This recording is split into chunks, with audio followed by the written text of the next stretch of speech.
I am planting seeds of healing.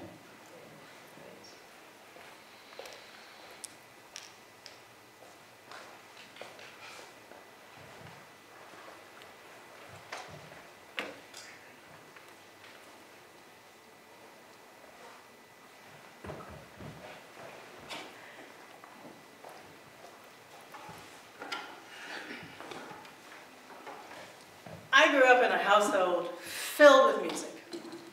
And my parents went through a really heavy, serious Walter Jackson phase. Now, what I want you to know that when my mother loves a song, she plays it so much we learn to hate it. And one of those songs that she played, and actually we never actually learned to hate this one because it's actually a really beautiful song. It's Walter Jackson's Everything Must Change. And it's a beautiful song. I've heard it many, many times. I did some research. There are 120 versions of this song. If you don't know about secondhand songs, it's this really cool website where you can find a cover about anything.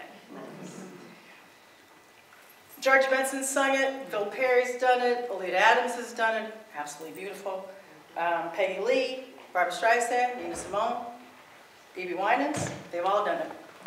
Bernard Iger wrote the song, and he actually has a version on it on Quincy Jones's Body Heat, and if you haven't heard it, please listen to it. Now, as the title suggests, this is a song about the fact that our lives are always in constant change. Everything and everyone must change. The song gives us examples of those changes. Winter turns to spring. Young people, if they're very lucky, grow old. Mysteries unfold, and wounded hearts heal, but never before their time. Now, it also lists 3 constants, 3 exceptions to this rule of change. Rain comes from the clouds, and sunlight's from the sky, and hummingbirds fly. During my most uncertain, most painful times, that song has gotten me through. It's a reminder that the turmoil doesn't last always. The storm will pass. I'm going to be okay. It's going to be okay. Now, I'm of the age that I've had lots of practice with loss and grief. And I can attest that a healing heart is not a time-bound process. The line of the song is, "A wounded heart will heal, but never much too soon." My heart has been cracked and broken many times. It's a really resilient muscle. And I want to share 2 times that my heart was shattered and I wasn't exactly sure that I was going to be able to put it back together. My best friend, Robin Deland Johnson, died in 1994, which was less than a year after my father died. The healing process is unpredictable and uncontrollable, and no matter what you do, or what you plan, or how you think it's going to happen, doesn't work that way. It works in its own way, in its own time. Just last week, I broke down because something reminded me about my father. It will be 20 years in July. And I couldn't contain it. The wailing sound that came out of my body was very similar to the one that came out when I got the call telling me that Robin had died. Where are you?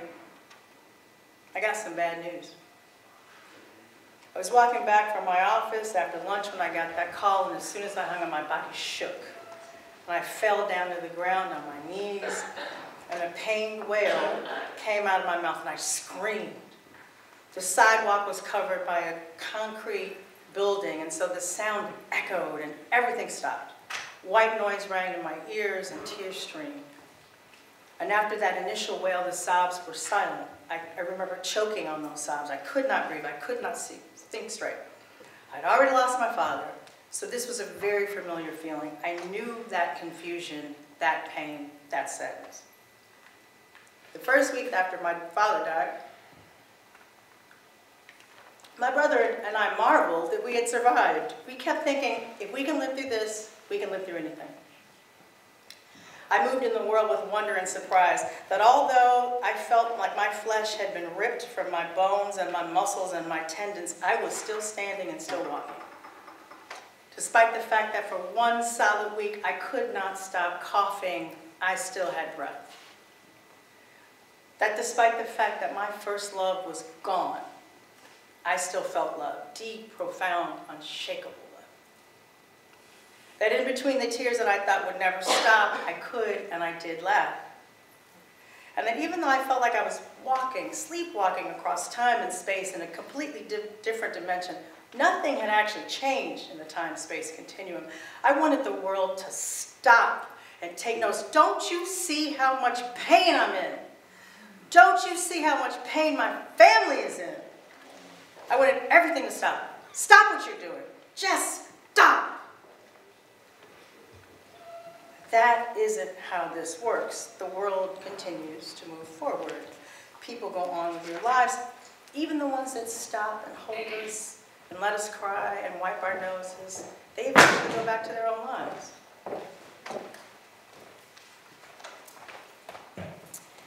We're alone at some point in all this process, and in the quiet, when that planning is ended, when we've done all the celebrations of life, when we've answered all the phone calls, all the texts, done the thank you notes, the different work begins.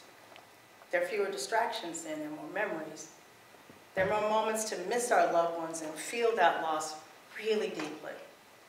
Walking through and into our healing is heavier then. Ndumba is a Zulu word that means hut for traditional healing. And this is a place where people go to reveal themselves under the guidance of the elders and the spiritual healers and the ancestors. It's believed that the ancestors are actually living in that place.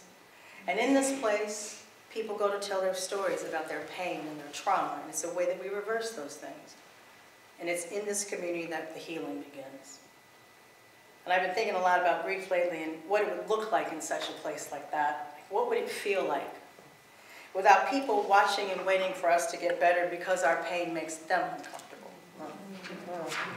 Instead, surrounded by people and ancestors that are encouraging us to rail, encouraging us to wail and thrash and shake and scream and cry, and they are participating with us in our healing. Without this artificial timeline for getting over it, without that cultural context of pushing through and moving on, would we heal faster? Would broken hearts fuse better? In the years since I've lost my best friend Robin and my father and so many others, the coughing and the choking and the gasping for breath have stopped. My skin grew back over my muscles and my tendons, and the open wound became a scab. I've come to terms with the fact that I will never fully heal, and I'm not sure there is such a thing. I'm not sure I would want that. I like my brokenness. It makes me more me and reminds me of them. I've incorporated the pain and learned to live with the cracks in my heart. I think of those cracks as markers of how the loss has changed me. I am strong and vulnerable in different ways.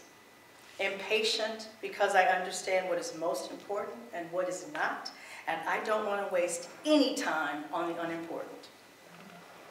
Grateful for the deep love that leads to intense pain and loss. And I have a clarity that I didn't have because I felt that fragility of our lives and that it can change in an instant. So I try to do the only thing I can do. I pay attention, I live in the moment, and I savor them all. And sometimes I sing. Everything must change. Nothing and no one stays the same. Thank you for listening.